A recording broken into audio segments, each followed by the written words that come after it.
Hello दोस्त, नमस्ते, प्रणाम। मैं हूं आपकी संगीत दुनिया 1984। आज आप लोग के लिए एक बहुत ही प्यारा सा कजरी देहाती कजरी गीत लेके आई हूँ। आप लोग बताइए आप लोगों को यह गीत कैसी लग रही है।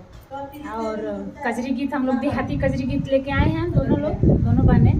और सुनिएगा, लाइक शेयर कमेंट जरूर कीजिएगा, फुल वीडियो जरूर देखिएगा।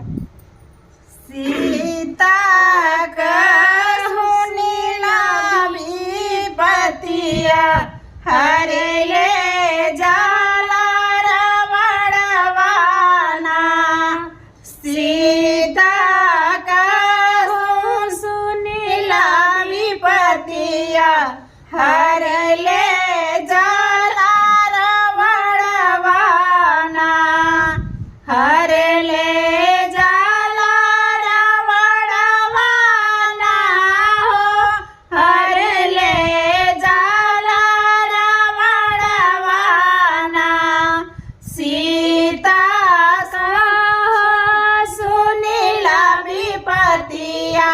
हर ले जाला रवड़वाना,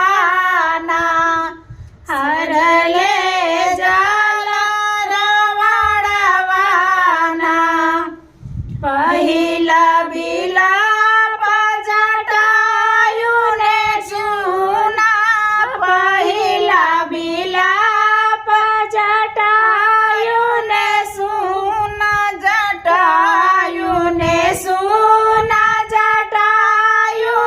सुना, पंखा से भइले होला चरवा हरिये जाला रवड़वाना, पंखा से हो भइले चरवा हरिये जाला रवड़वाना।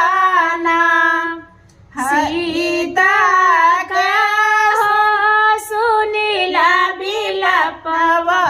हर ले जाला रवड़वाना, सीता का सुनीला बिलपवा हर ले जाला रवड़वाना।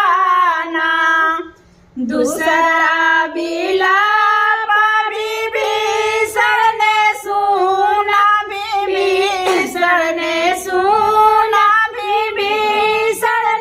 सुना, लंका से हो गईल निकाली, हर ले जाला रवड़वाना, लंका से हो गईल निकाली, हर ले जाला रवड़वाना, हरि ले जाला रवड़वाना।